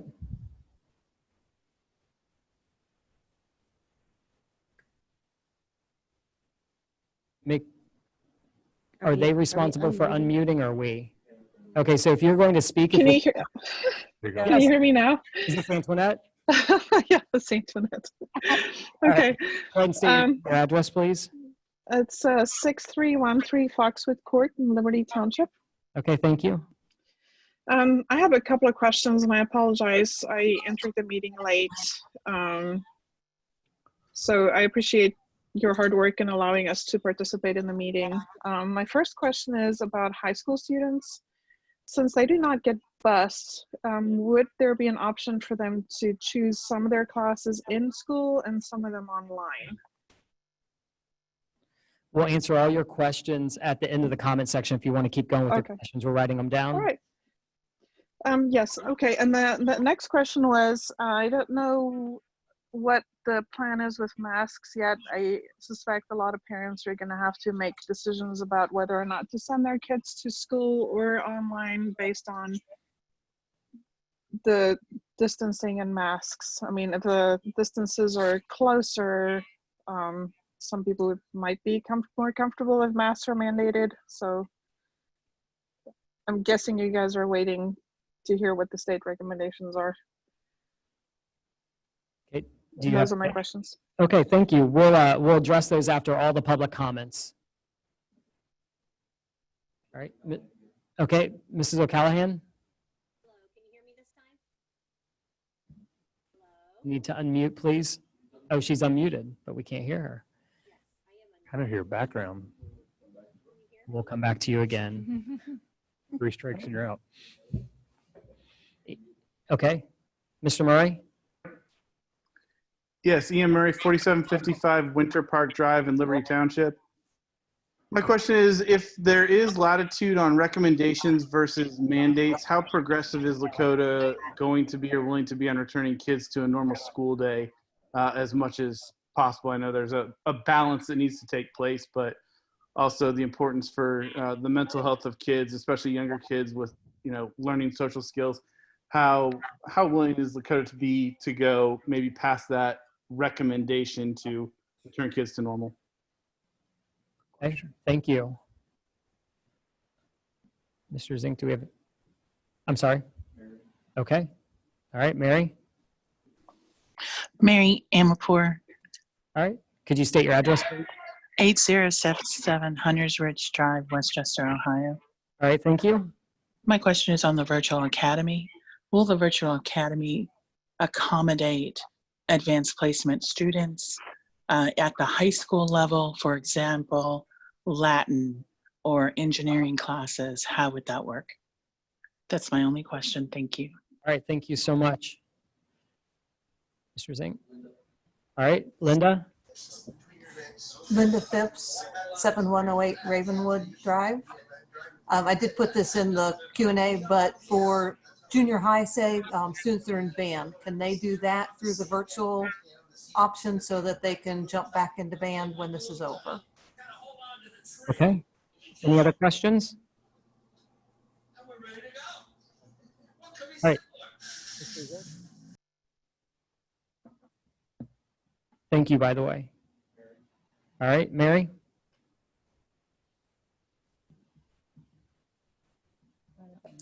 Regrets, I have already asked my question. Thank you. Twice. Okay.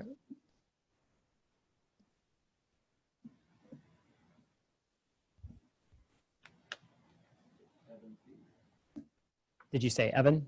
Okay, Evan? Good evening. My name is Evan Thomas, 6222 Bach Drive, Westchester, Ohio, 45069. I have a few things.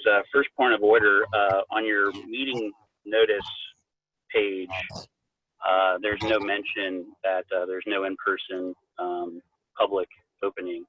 So I think that would be nice to have on there because you have to go into the actual agenda to see that or to another page. So that would be very nice to have that on there so that it's known on your announcement page for this particular meeting.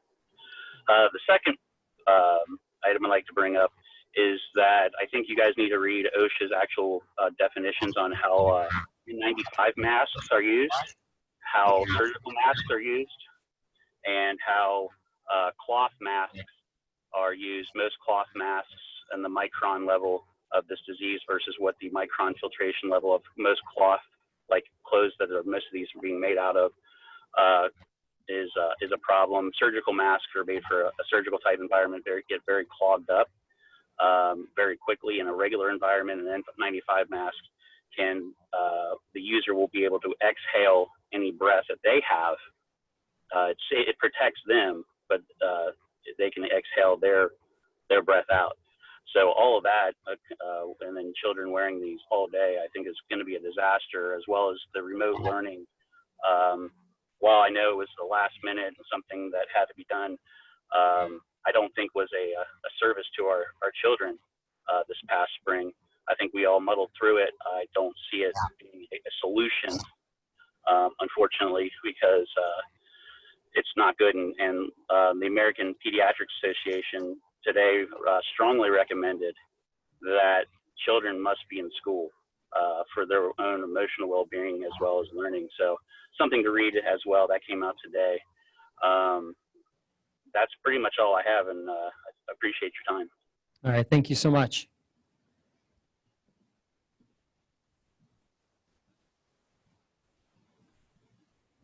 Mr. Zink, do we have any? Well, yes, I'm getting a head shake. All right, Kelly Kay.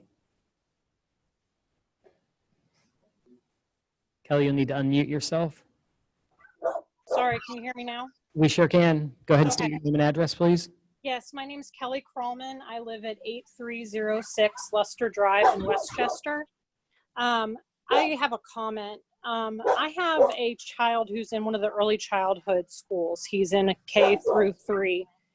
And with the 3-foot guidance, I'm very concerned that with your classrooms, if Plan B takes us down to a classroom size of 18, if we're looking at a classroom size still of 25 to 30 in our K-3 buildings, those rooms aren't big enough to maintain 3 feet of distance with the current seating situation, which last year my son was at Hopewell, which is one of the largest schools in the district, and the kids were crammed in where they're sitting at a table with 5 sitting there where they each can hit each other's elbows.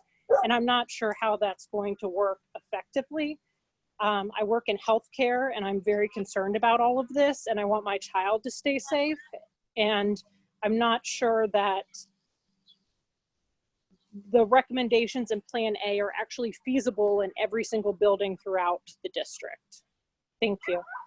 Thank you for your comments.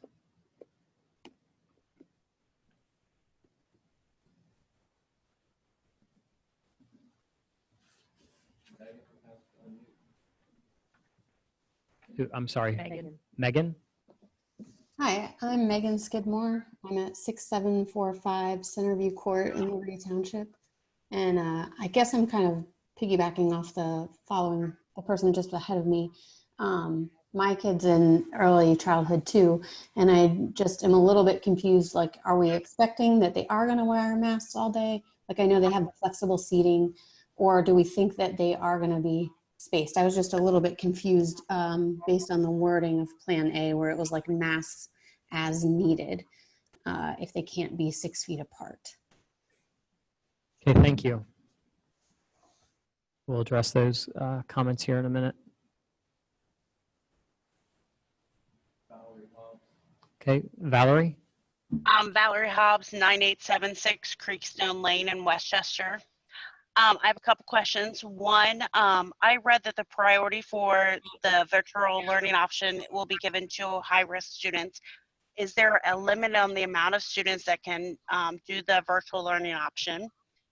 And then second, will we have a more detailed plan as to how you're going to keep my child safe returning to the school under the Plan A before the deadline to sign up for the virtual learning option?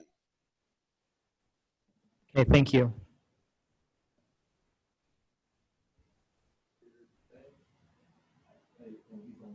Jared, is that what? Okay, Jared, unmute yourself, please. Okay, Jared.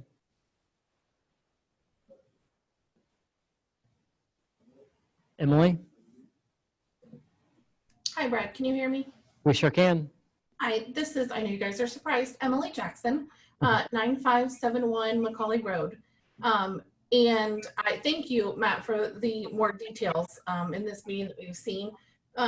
Linda, you started with, we should all keep an open mind, but I feel like the board has kind of already decided that it's going to be Plan A when possible. But knowing that we have a shortage of subs, like you guys mentioned earlier, I mean, we saw Mr. Card and Mr. Madley sub in the classroom last year. So if a teacher gets sick, it seems like the likelihood of a teacher getting sick is going to be greater with Plan A because there's no way that they could take off their mask, but then students will be closer together. So I guess I'm just kind of asking, is Plan B really on the table, or is it just something that was originally offered just to kind of get a feel for what everybody wanted? Okay. Thank you for that comment.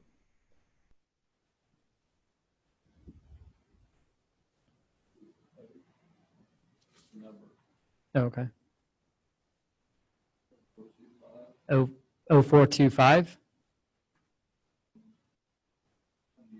Please unmute.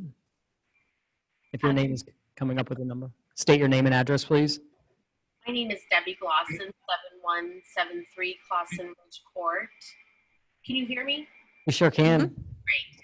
I just have a question, and if you cannot answer that now, when will it be answered? My question is, when will parents be advised what the protocol will be if there is a case of COVID that shows up in the school? Will the school shut down? Will it just be those who were very close, like in a classroom? How are they going to go about what will be the protocol when COVID cases show up in the school? Thank you. Thank you for your comment.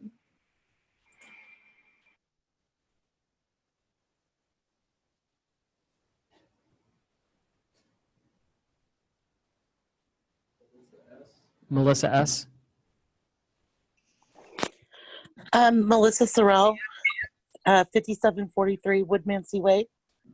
My question is kind of piggybacking off of the person in front of me about the protocols for if there is a positive COVID case in the school. I know that Warren County came out with some guidelines for their schools. Has there been any guidelines from Butler County Health Department as to what those protocols will be? I know that they had like a mandatory 14-day quarantine for any contacts with the child or the teacher that had the COVID. And there was also some strict guidelines about if your kid did come down with any illness, when they would be allowed to come back to school. Thank you. Thank you.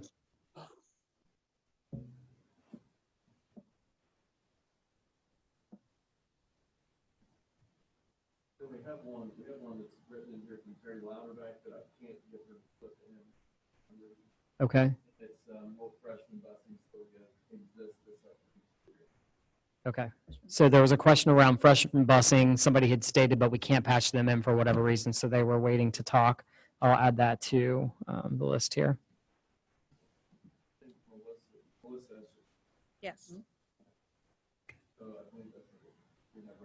Okay. All right. Well, thank you for that participation. It's always great to have people participate in the meetings. It makes you feel good. I'm sorry, excuse me, just real quick. Did Julia Callahan jump back in? Did we hear from her? Okay. Okay. Nobody has a hand up right now. And just a reminder, you can always go to lakotaonline.com to the board section. You can hit the email button. It goes to every single one of us. So if you have a comment that maybe you think about post-meeting, we'd love to get those. We do our best to respond as quickly as possible to those. And I know Mr. Miller has said repeatedly that he's going to be having opportunities to get more questions from the community and put some FAQs out there as well. I'm going to go through some of these. We're going to try to hit as many as we can, or if not all of them. Some of them were comments versus questions, but there were a few around busing. You know, there's the freshman busing question at the end there, but then there was this question around hybrid busing. So, right, like if we go to B, will we provide busing, and what about those high school students? So I don't know if you can answer those. Who asked that one? It was the very Antoinette. Okay, I had that one down. So the hybrid, what she I had it down as she was asking about, and I'm sorry, and maybe I'm getting this wrong, about the virtual learning option. My understanding was she was actually asking whether or not high school students can select a schedule that includes in-person classes and virtual classes. The virtual has to be all in or all out. I think she was asking if we go with Plan A, if the hybrid was available to high school students. She wanted to know if there was half and half. She If wanted she to could do half online classes and to do. It's an all, it's a all in. all in or virtual, yeah. She also asked about masks. Yeah, there are two questions regarding mask, and that was addressed in Matt's presentation. Matt, do you just want to give a high Sure. level again on that? So masks are going to be required for all of our students unless there's an underlying health condition. Anytime they have to wear them, anytime that they are less than 6 feet apart from somebody. So if they're 6 feet apart, masks can come down or off. And that's really based on our conversations today with the health department and with the infectious disease control expert from UC Health. Great. There are a couple questions around the virtual academy, that kind of virtual option. There was a question around AP placement, AP classes, Latin, engineering, that kind of stuff. And then also around, is there going to be a limit with the virtual learning as well? So we're working right now on plans to accommodate AP classes. So that's in the works, as many as we can. And then the virtual learning option, we're going to try to accommodate everyone that wants that to be an option. So I don't think there's a cap per se. So we're trying to take everybody that signs up for it. Okay. And again, it's the first time out for that. There was also a question about extracurriculars too. I wrote down specifically junior high band, that I think band would be really hard to do remotely. Say that again, Matt. Band would be really hard to do in a virtual environment or remotely. Right. For obvious reasons. Mhm. But if a student wanted to participate in extracurriculars and they were enrolled in the virtual option, they would still have the option to participate Correct. in extracurriculars. Correct. Okay. So Ian asked about Lakota and how progressive we are as we start to look at what the state is going to tell us versus mandates versus guidelines. I know we had a conversation around legal, around, if there's a mandate, what does that mean for us versus what do guidelines? And so I don't know how to best answer that, because I think that we probably all of us up here probably have different levels of comfort with what it means to send our kids back to school. Matt, can you address that? I think I can talk to Ian more about this later, but I think the question about mandates, that's pretty cut and dry. Obviously, if we're mandated to do something, we have to do it. If it's a recommendation, it really depends on what it is. I'll give you an example. Some districts are just suggesting masks, or that's a recommended thing. Well, if you don't want to do that and it's a recommendation, you're just not going to, whether it's a strong recommendation or not. So I think it really just depends on what the recommendation is, what's coming down from Columbus or from our health department. And it's a safety issue, right? So if there's a recommendation based on safety, I think that's something that you got to lend a lot of credit to. It really just depends on what it is. Especially if they do that red, yellow, green, or different levels for different counties. Yep. Well, and I think it's more than just one recommendation. It's like you said, what's a recommendation? What does the health department say? What is, I mean, it's Right. more than one entity. But I do think we're progressive. My answer would be, we'll be as progressive as we possibly can be. And Governor DeWine said he was going to leave most things up to the local districts. Mhm. So, what does the community want? Right. There was the comment about the notice of in-person participation. Jenny will take a look at how those are noticed and Correct. I'll take a look at our website. I know I sent out the notice, but that goes to the people who request to receive a notice. And I know on board docs, it was listed on board docs, but there's several places where it's located. And so for consistency purposes, I apologize. We will review that to make sure that every location that mentions our board meetings will have the correct information. Perfect. Sounds like there was something on our website that did not correlate to board docs in the notice that was sent out. So I It apologize. specifically said it left out that there would not be in-person comment. Yeah, so I just need to find where it was missing and correct it. So for the future. that there would not be in person. He That said there it wasn't stated. It wasn't mentioned in the notice that there would not be in-person comment available. It's on the, it's on It's in board some docs. places, it's not in others. Right. It's not in every place. Okay. But we had virtual in-person comments as well. So, okay, moving on. Class size, how will you make this work? And I think that was kind of related, if I'm not mistaken, anybody chirp in here around with our ECS buildings, and this was a couple of the questions, the size of the buildings, if we're doing the 3-foot versus the 6-foot, the flexible learning spaces, how in the world can you make class size work? So to that point, most of the flexible furniture or some of the teacher personal items are going to have to come out of the room to make it work. And we've already talked to principals about how many desks can you fit if it is the 6 feet versus the 3 feet. That's where the 18 number came from. Mm-hmm. That's, and the range is really what we came up with was 15 to 18 based on the size of the room. So I get their concern about, you don't want 5 kids at a table. We know that. So we're securing desks and other things that'll help with some of that spacing moving forward. And common spaces. And common spaces too, right? It's going to go back to looking more like a traditional Yeah. classroom, I think is fair to say. Yeah, Even though we've desks and changed out rows. so many things over the past few I years know. with flexible seating. Right, correct.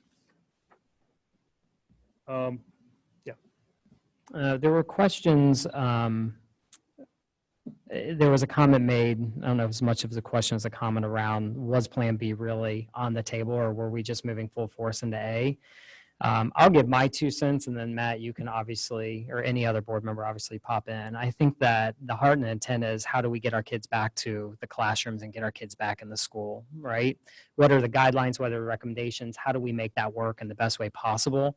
But then having Plan B, knowing that if for whatever reason we have to shut, we have a plan in place that we can move there. I'm not confident that I would say that we've said, hey, let's start with B, right? And then work from there. It's been all about how do we get our kids back into the building, because we recognize that, yes, COVID is serious. Yes, we have to take it seriously, and we have to look at all the different precautions in place. But we also recognize the fact that there are a lot of other factors, which the American Academy of Pediatrics did a great job of outlining that in an article as the effects on children as well, not being in the environment. And so those are all the things that we have to wrestle with. And so how do we go down a path of getting the kids back and looking at B as a way if we have to shift? Anybody else can add to that. Well, and I think too that it's important, and I'm not saying Emily misunderstood, but I also think it's important to realize that B is, if A doesn't work, it's not like we're offering option A to some people, option B to some people, remote learning and virtual academy. B is just if A doesn't work, or if something, If we get more restrictive. yeah, if we get more restrictive, the tables turn, or. Well, and but I also think it's good that that's why we have the virtual academy too, for people who don't want to do A. Exactly. Like if A is not going to work for you, you do Mhm. have the virtual option. Right. Correct. The last question I had, and obviously Chirpin, if you all had something else I didn't write down, really just the question around how are we going to know if there's COVID in the class or in the school? And How are they going to be what are the notified? communication Where the arrangements? processes. Yep. So we will get word from the Butler County Health Department to our nurses if someone has been identified with COVID. But speaking today with UC Health, their recommendation to us is if a student has it in a classroom, you don't shut down the whole school. You don't even shut down that class. You notify the parents of the students that are in that classroom, but it's not a shut down Heritage or something else or another building. We're going to have it. We're going to have to deal with it. We just have to notify people if they're around somebody that's in close contact. And here are the things that you need to look out for. And a related question to that was how much time will students have to spend at home after any illness? And I think you addressed that in that Q&A that you sent out, but I don't know Yep. that we talked about it. I'm sorry, I couldn't hear you. The time at home after Yeah, any it's- illness. Yeah, and it's still for COVID, it's 14 days.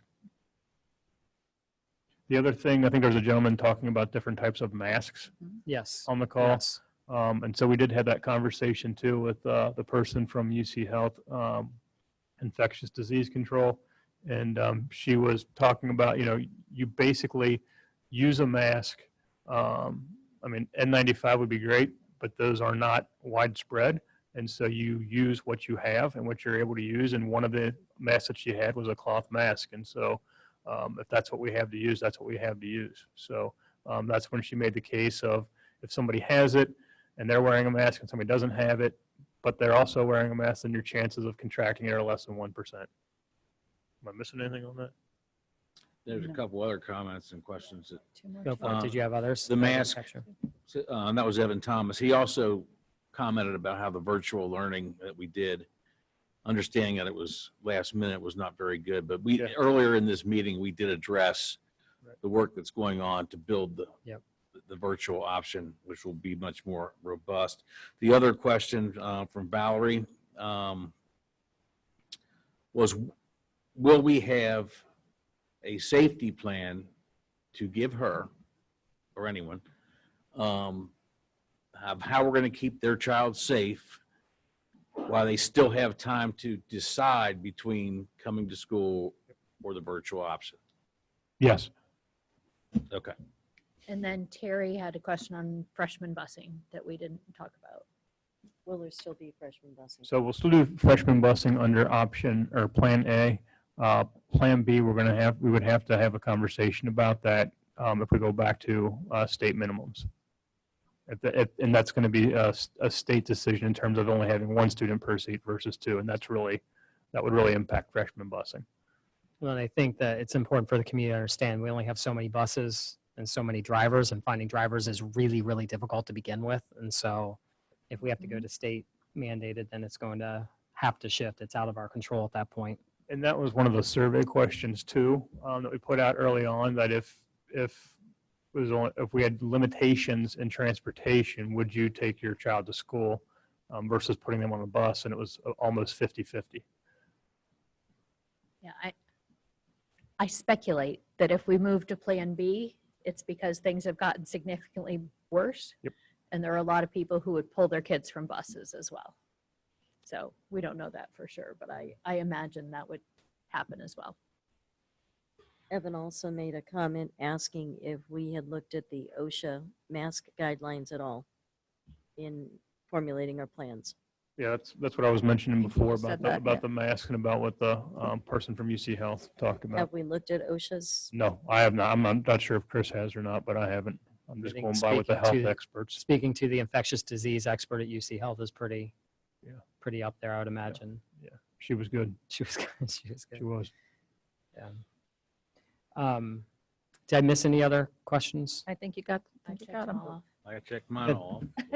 Hey, between all of us, I think we'll get, and I'll just encourage anybody out there that either, if we didn't address your question appropriately, please email us and we'll make sure that we get a response to you, or Mr. Miller or his team will connect with you. And if there's anybody else that didn't get an opportunity to speak, do we have somebody? We have one. Yeah, we can allow. What time did we start public comments? Maureen, is that? Yes, hi. This is Maureen Mel, 6458 Willow Bend Drive in Liberty Township. Yes. And I had a couple questions regarding students with exceptionalities, disabilities. If there is an exception, like there is a medical exception, is that something where a parent would need to call an IEP meeting to get that written down somewhere? Or is that something where she needs we would need to get like a medical note to get some sort of exception for mask wearing if that's just not something that they're able to do? And then my second question is there been any consideration for students who maybe are at school and have difficulty with language for like their teachers or their speech therapists to have a clear kind of mask covering so that students can see their faces and their how they're forming words and so forth? Or for younger Yep. children, Just teachers. wait too. and see if that's it. Thank you. That's didn't- it. Yep. Yeah, sorry, that's it. Yeah. Thank you. Great. Thank Is there you. another question? Okay.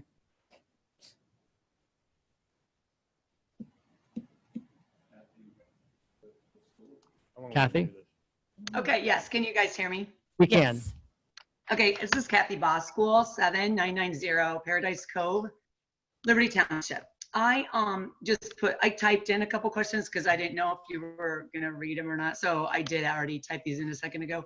I just had two simple questions. One is on the virtual learning curriculum, will it be just a grade specific core curriculum? For instance, I have twin boys that will be sophomores. They signed up for the gaming programming course. Just wondering if those kind of specialty courses will be part of the curriculum. And then should you choose to do virtual learning, and I believe I saw something where you can start enrolling or registering tomorrow. Do you do that through HAC like we registered in the past? And thanks for everything you guys are doing to try to navigate this weird situation. Thank you. Okay, that's it. And we do allocate 45 minutes for public comments. I did not write down when we started public comments. I don't know if anybody did, so. It was at 22.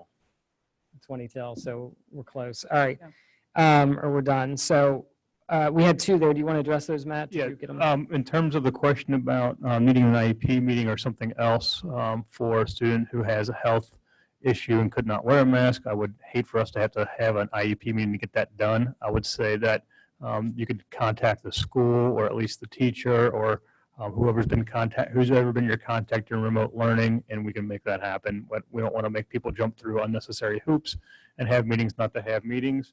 The clear mask is something that we're exploring too, especially for some of our ELL learners or speech language students as well. So that is an option we are exploring. The specialty classes for virtual, I'm looking at you.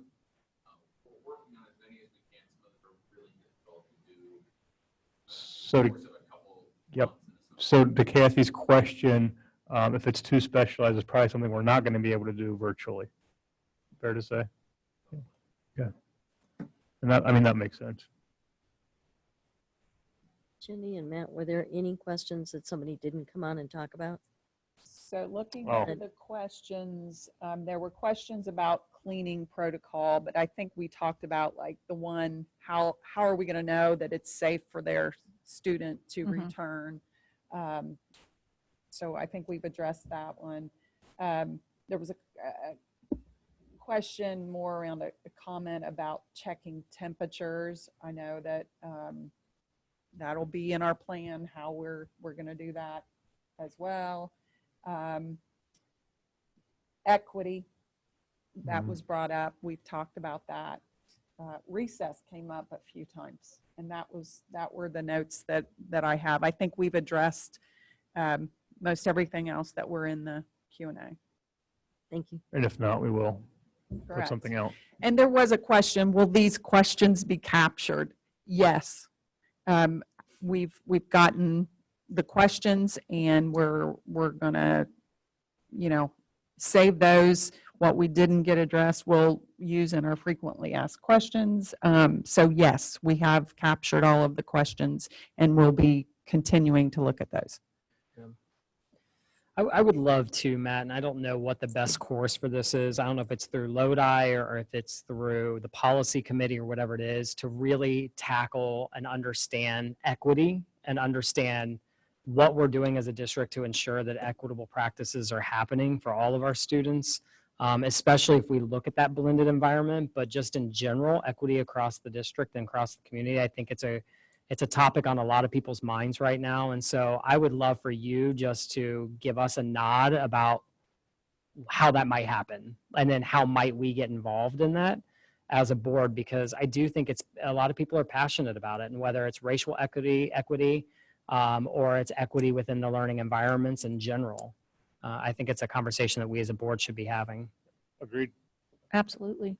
So, I mean, we are the leaders of the district. It would, there are districts around us as boards that have put out anti-racist statements.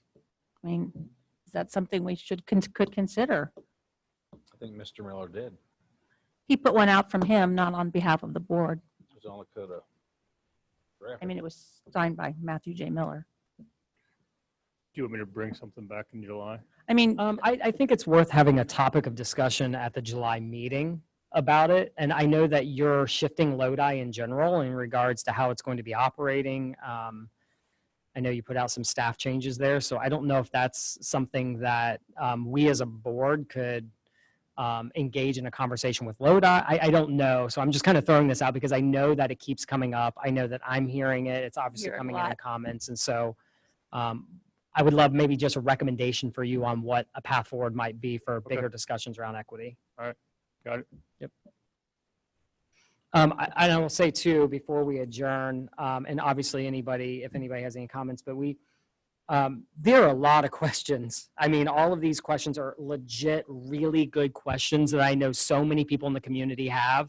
And there are a lot of them are kind of what I would consider in the weeds questions, but they are because I think that we're all kind of navigating through this and the team has done a phenomenal job of thinking about those things. So the more questions you give us and the more statements like this, the better we're going to be because we just have to hear it from a lot of different perspectives as parents, as staff members, whatever it may be, even our students. I'm sure they're thinking about things as they head back. And so we really encourage you to communicate with us, whether that's through email, through Facebook Live sessions, through the Thought Exchange. I don't know if there's going to be another Thought Exchange. We do. We just talked about that. I can't remember what the question is, but we have one coming up. So there could be, we do curate all those questions. Yeah, so it's just keep communicating with us. I'm sorry if we don't always have the exact answer, but we hear it, we write it down, we add it to our list, and we try to create a plan around that thing as well. So. Okay. We're going to have to cut off the public comment at this point. But again, email us. We'd love to hear from you. That leads us to adjournment. Do I have a motion to adjourn? So moved. Second. Yeah, a lot of people jumped on that one. All right, Ms. Logan? Mrs. O'Connor? Yes. Mr. Parnell? Yes. Mrs. Casper? Yes. Mrs. Schaefer? Yes. Mr. Yes. Lovell? Lovell. I'll answer by anything. All right. Well, thank you, everybody.